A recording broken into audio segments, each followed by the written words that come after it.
Hello everyone and welcome to the Commando cast. I'm Andrew and thanks for joining me for episode 80. So one of the questions that I've been asked the most through the entire time that we've been doing this, I believe, is where did you buy your table?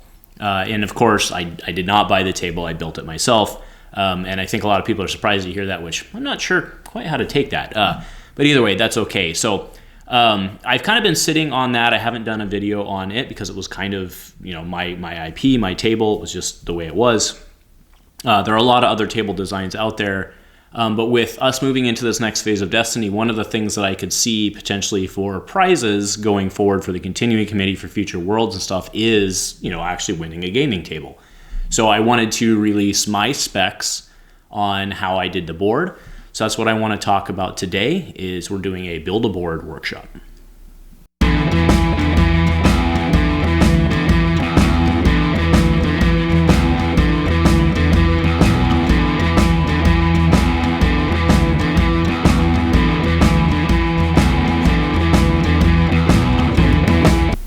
Hey guys, thanks again for joining us. So today's video is going to be a little different than normal. It's not just going to be here. I've actually made trips to Home Depot. We're going to be going out into my garage, taking videos there. So we'll be splicing in things as we go. So this will not just be one continuous shot. I'll do my best to put it all together and make it coherent.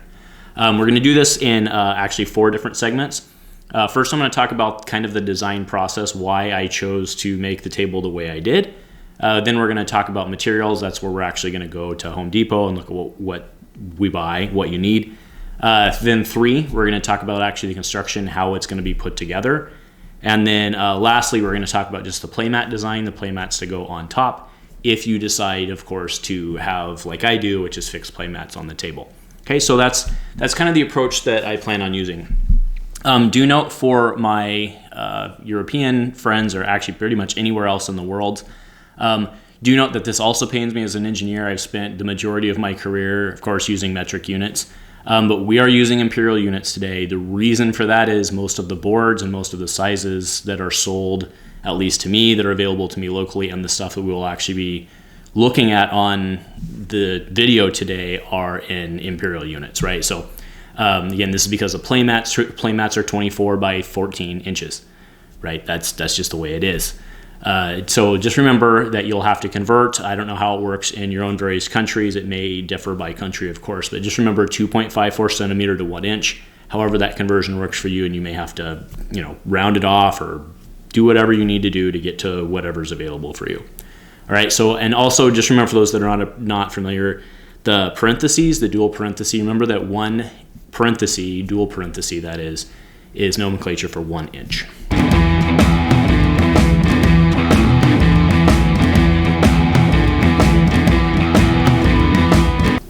All right, so let's go through the design process. So what I'm showing here is just kind of my list of the Rev Zero design concept. What I started off with is a standard table, like a standard kitchen table that you would have in your house, is 36 inches wide, right? So that's plenty of play space. It's actually almost too much because really what it boils down to is that when you go to a play shop, like a game shop, most of those stores use folding tables. Folding tables are not 36 inches wide like a standard table. They are actually only 30 inches wide, right? So if we were to build a table that was 36 inches wide, which would be our standard table, we would then have 3 inches on either side of overlap.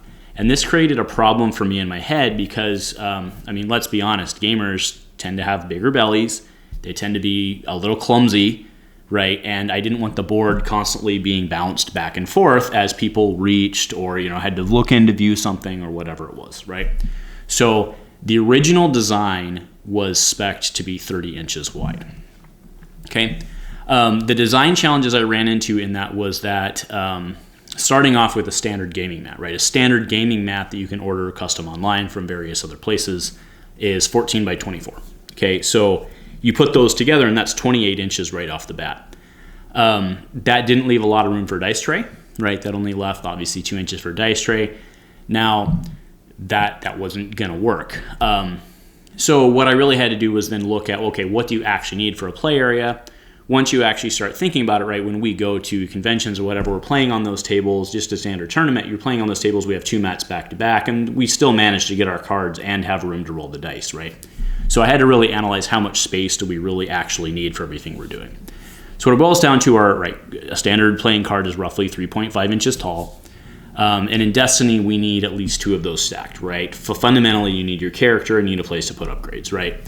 We also want wiggle room, or I wanted wiggle room to have tokens above the character instead of necessarily having it on the character itself. So, noting that with the standard playmats pushed together, we can usually operate a game, right? If we were just putting playmats together, that meant that we didn't necessarily need that for a full 14 inches. So kind of where I landed on with the final design specs was that if we were to stack 3 cards on top of each other, that's 11 and a half inches. It's not, it's 10 and a half inches, right? But it's 11 inches, but it's still a little tight. It doesn't give a lot of room for tokens. So what I ultimately decided on was that 12 inches would be satisfactory for each person's individual play area, meaning the flat surface in front of that person. That left me 6 inches for the dice tray. Okay, I was like, okay, let's see how 6 inches. 6 inches is about that much, right? That's not a ton for rolling the dice in. As I started to just kind of play around with it, go back and forth, right? I had laid out boards and just kind of tested it. Really, I found that the minimum kind of allowable area for actually having a standalone dice tray was about 8 inches, right? 6 inches would work, but it was a little tight with the way things worked. So I found that 8 inches was optimal. So it really meant that, and then one more thing, right? I didn't want anybody to have to be able to be required to reach all the way across the board, right? And that was, again, actually one of the problems on the 36-inch tables. If you start looking at, in order to reach all the way across, you'd actually have to kind of get up out of your seat, and I didn't want people to do that.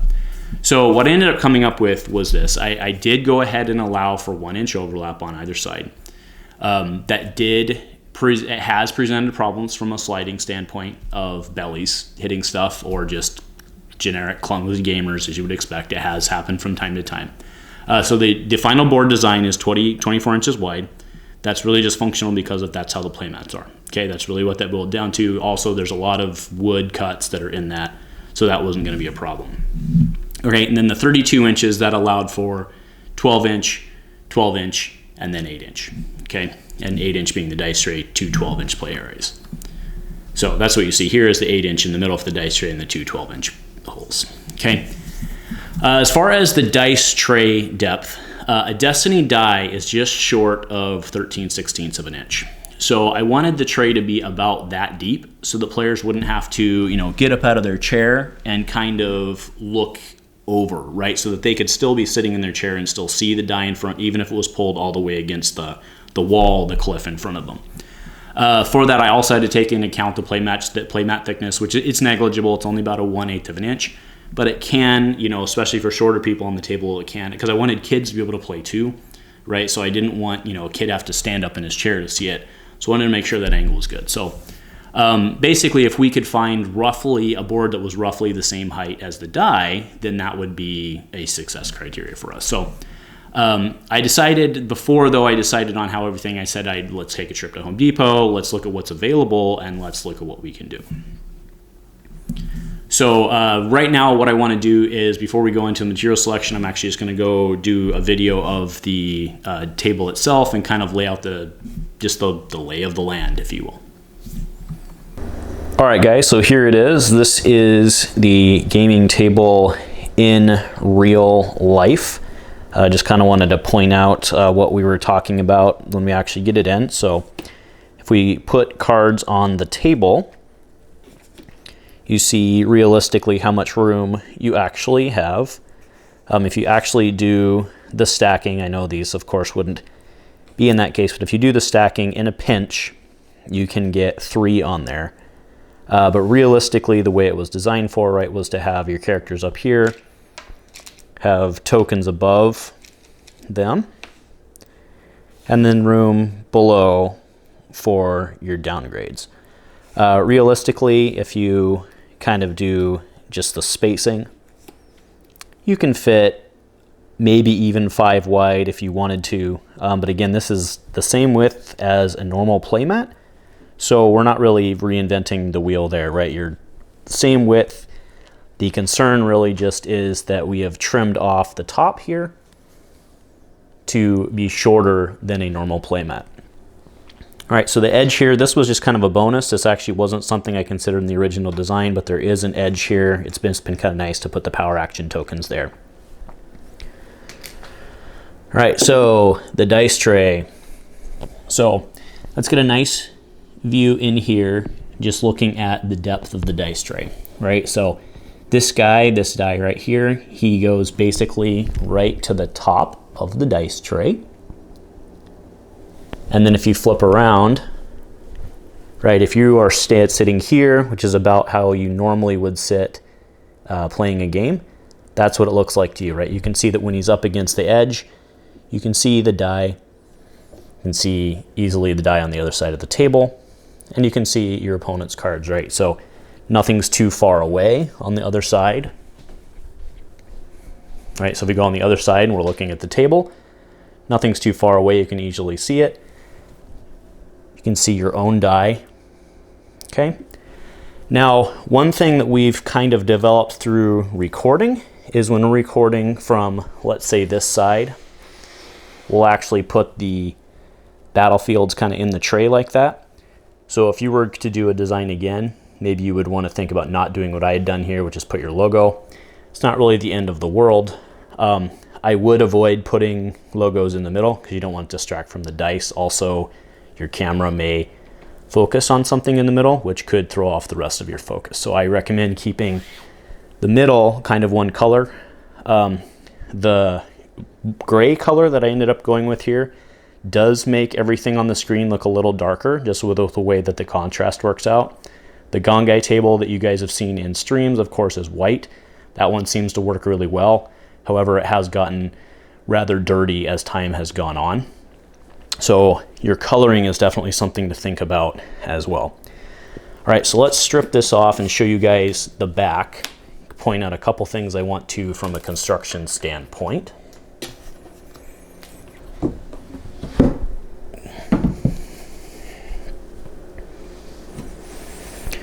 Okay, so in the back here, you see how I've secured everything with screws. And once we get into the actual construction, you'll understand why we have one row here, one row here, one row here, and then one row here, right? But basically this is just a single piece back, right? You have a board on the back that is sandwiched in. You can see there's a board on the back, a board on the top, and then just a single frame that has basically been sandwiched in. So there's not a lot to it here. I will show at the end of the video how I made these screws get in nice and even. On the top there, you can see that there's nothing really hanging out there. They're nice and even with the surface. And that, of course, you want to be that way because you don't want any scratching on presumably your nice table.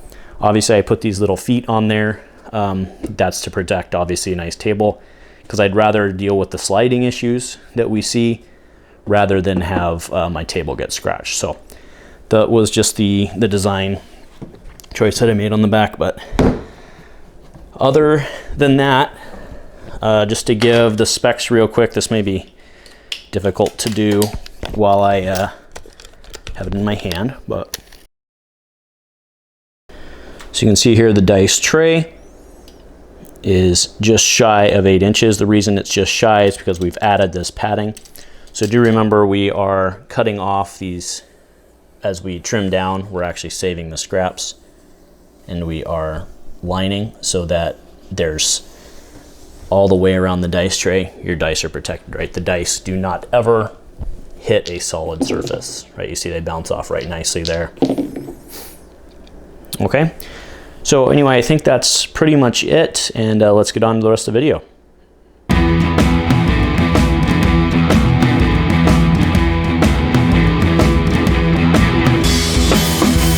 All right, so now let's go into really the material selection, what I ended up deciding upon for the table and what you'll need to purchase or find something very similar to purchase.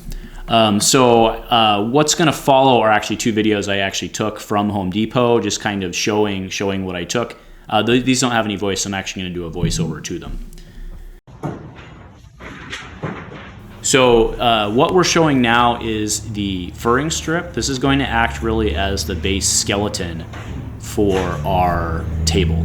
What's very nice about this furring strip is that it's almost exactly the right height as a die itself. So if we lay this on its side and use that as a skeleton for the table, it's going to be very convenient.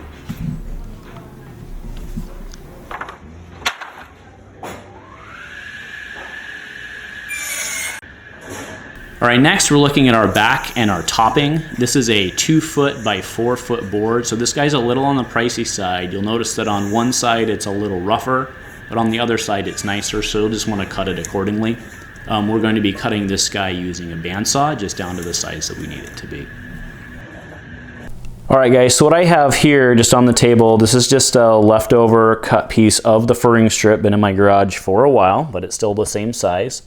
So if we put a die next to it, you can see really how the die stacks up. It's almost about the right size, because remember, just from a cross-section standpoint, if we have the die in the table, it'll be sitting on, we'll have the length, we'll have the top board on it, plus we'll have the top of the playmat. So the fact that it sticks over just a little bit like that is not a problem. This one looks pretty good.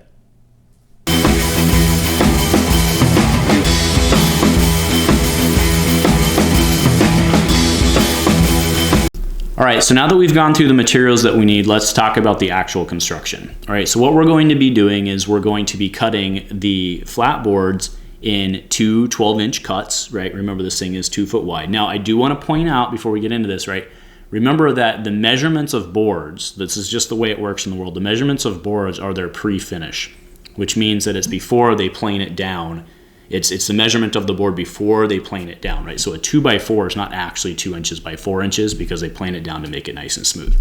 So your nice 2 foot wide board is going to be just shy of 2 foot. However, I noticed that at least the company that I was getting my playmats from, those playmats were actually just shy of 24 inches wide as well. So it actually worked out really well. And that's been pretty consistent across what I've seen. I've built 2 boards in this manner, and it has held consistent, so I think you're going to be okay. All right, so we're doing a 12-inch cut on that 2 foot board. Now with your furring strip, you're actually going to need those two furring strips just with the way the math works here. But we're going to need long edge. You're going to need 2 of those, right? Because 2 long edges, and that's going to be a 32-inch cut just to go all the way along the length of the board. And then you're going to need 4 of 20 3/4. The reason it's 20 3/4 is because you actually want to leave just a little bit, because you don't want to be hammering it down just to get it to fit. You don't want it to be an exact fit. You want to get it just a little shy. That gives you also a little wiggle room for curves in the boards or anything like that. And then finally, the board base itself. This is going to require a full of those 2 foot boards because you have to get this one down to 32 inches. So you need 1 of those. You need 4 of the 20 3/4 furring strip cuts.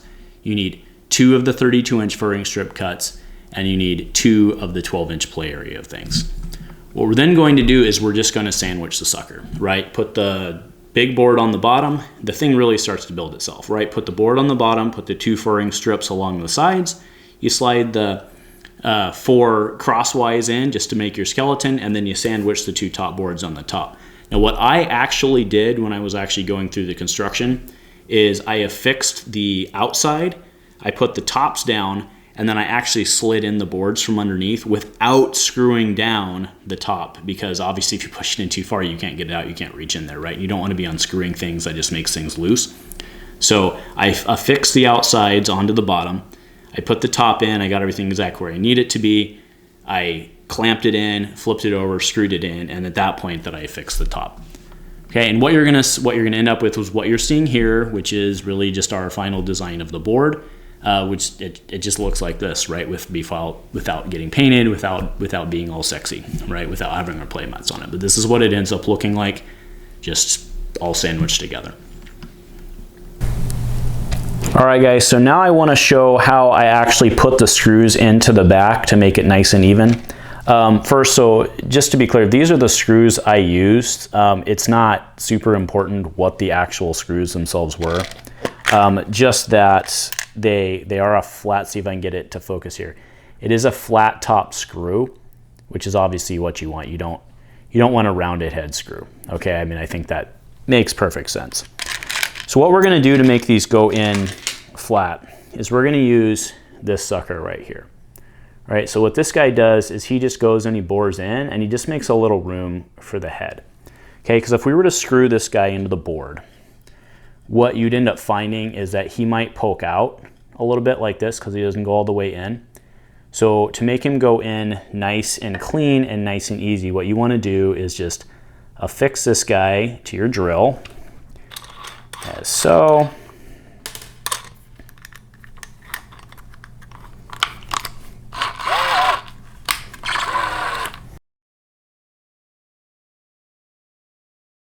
All right, so fix this guy to your drill as so. You also want to make sure that your battery's full so you don't have to run away in the middle of the video like I just did, and then test this sucker, all right? So we'll try and get this on camera as best as I can, but we're just gonna drill into the board just a little bit.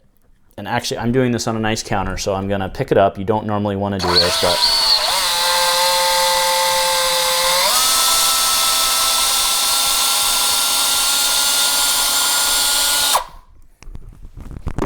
Okay, so what we're left with is a hole just like that. And what it's gonna do is it's gonna let our screw, again, because remember our screw has a head just like that.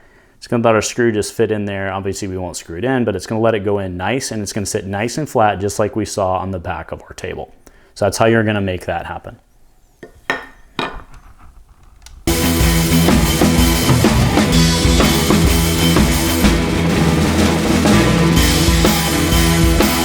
All right, so now that we have our board built, what I did was I decided to affix playmats into my board itself as well as in the rolling area. So I wanted to talk about kind of the design rules around that. So again, remember our standard gaming mat is 14 inches by 24 inches. So that will require us to cut our mats down to fit our board in pretty much every location that we have. Furthermore, for this, we are going to need 3 mats. Now your average mat is 25 to 29 custom. So again, these tables are not super cheap if this is the route you decide to go. Furthermore, I can't stress this enough. Keep the trimmings as you go because you want those to use to line the board and the tray. All right, so what I'm showing here first is just my original design for the playmat. You'll notice that it looks really high on top. There's a reason for that, of course, because we're cutting it down. So you want to make sure that whatever art you choose, you are planning your mat art accordingly because you're going to be cutting that top off. All right, next you have this ugly thing here. This is the playmat design that I used for the interior mat. Okay, the reason that I have it only in the middle instead of having bleed, actually I think I gave it like a 1/4 inch of bleed just to give myself some play. But the reason that I cut it like that was because, again, I wanted to be able to use those trimmings to line the dice tray itself. And remember, you're going to be not only cutting this one on the top and bottom, you're going to be cutting the edges too, because you have the skeleton of the board, if you will, on the edges, and it has to fit inside of that, right? So you're going to be cutting it on top, you're going to be cutting it on the sides as well.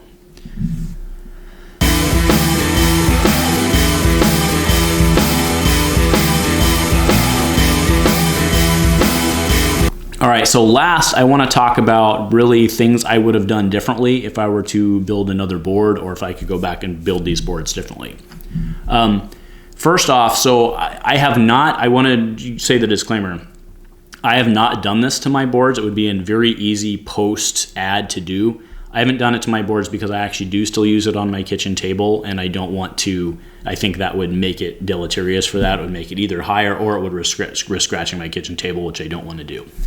That said, if you were using this exclusively in the game shop, such as the Gongai board that we use, I think adding rails underneath on each side to prevent bumping and sliding on that 30-inch table would be very advantageous. So again, I recommend doing this only if you're a game store only. In terms of the construction, you're actually going to have to do this before. You're going to have to attach these to the bottom board before you build the board. That's why I haven't done the Gongai board. I'd have to actually take it apart to do this.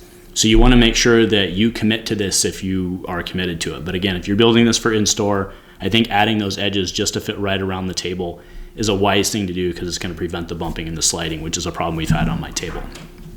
Okay. Next, what you can see on my table is with this table construction, what is on my table is that there's a kind of a gap edge in between where the two flat areas sat. If I could do this again, just to make the table look nicer, again, this is a very OCD thing, but it's just to make the table look nicer, I would have kept some of the trimmings from the flat board, either on the top or the bottom, and I would have cut them to shape just to fit in to kind of those gaps that are created by the playmats. That would make it, I think it just would make it look a little nicer. Alternatively, you could also pad it if you want. I end up stacking my power action tokens and stuff there, so I don't know that you necessarily need the padding, but whatever you want to do to make it look nice, right? But that's definitely something I would do. And then last, and this is something I kick myself every day, I painted my table with a glossy paint. That was a huge mistake, especially from me trying to record on it, because it picks up the glare like crazy. Again, that's kind of an OCD level thing. It doesn't really interfere with the gameplay as much, but it does interfere with your camera focus. So if this is something that you're looking to do to record games, you do not want a glossy paint at all. Right? It's too late for me. I already have my mats affixed. There's no way I'm going to be able to paint this without making a huge mess. It's too late for me, but if you're building a table, do not use a glossy paint, use a matte paint. All right, so that is really it from the table standpoint. Hopefully this video didn't end up being too long. I know it's kind of disjointed going back and forth on the various things, but my goal was to really give a full picture of not only why I made the decisions that I did, but what those decisions were and what to do with them. So anyway, if you liked this video, please give it a thumbs up. Again, this was a lot of heart and soul that went into building the table to begin with and then making this episode again. So I appreciate your positive feedback, and if nothing else, go Commando. In partnership with We Tabletop, the event directory for tabletop gamers.